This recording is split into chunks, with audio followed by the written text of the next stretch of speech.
سڑک کنارے اچانک ایک گاڑی رکتی ہے اور گاڑی کا شیشہ نیچے ہوتا ہے. اندر سے خاتون بولتی ہے، کیا بزرگ انڈے بیچنے والے، انڈا کتنے کا دیتے ہو؟ انہوں نے کہا، بی بی ابلا ہوا انڈا 30 روپے کا ہے. آگے سے وہ خاتون بولتی ہے کہ اگر آپ مجھے 100 روپے کے 4 انڈے دے دیں تو پھر میں آپ سے یہ انڈے خرید لوں گی. تو انہوں نے آگے سے کہا کہ اے بی بی، اگر تو یہی چاہتی ہے کہ میں تجھے 25 روپے کا انڈا دوں اور تو 4 خریدنا چاہتی ہے تو لے لے.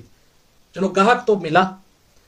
اب وہ 100 روپے کے 4 انڈے لے کر بڑی خوش ہے اور وہ اپنے آپ میں ایک فتح محسوس کر رہی ہے. اگلے دن وہ ایک ریسٹورنٹ پہ کھانا کھانے کے لیے جاتی ہے اور وہاں پر جو کھانے کا بل بنتا ہے وہ 1700 روپے بنتا ہے.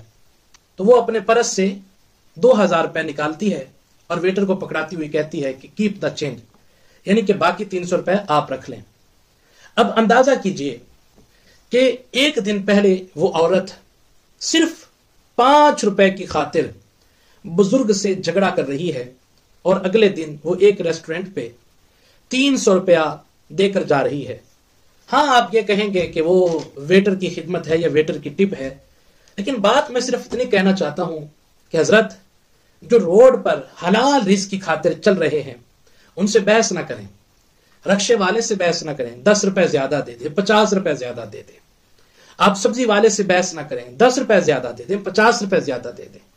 آپ اسی طرح جو بھی سڑک کنارے، جو روڈوں پر، جو فٹ پاتھ پر حلال رزق کی خاطر پھر رہے ہیں، یہ وہ لوگ ہیں جو سفید پوش ہیں. یہ وہ لوگ ہیں جو لوگوں کے آگے ہاتھ نہیں پھیلاتے.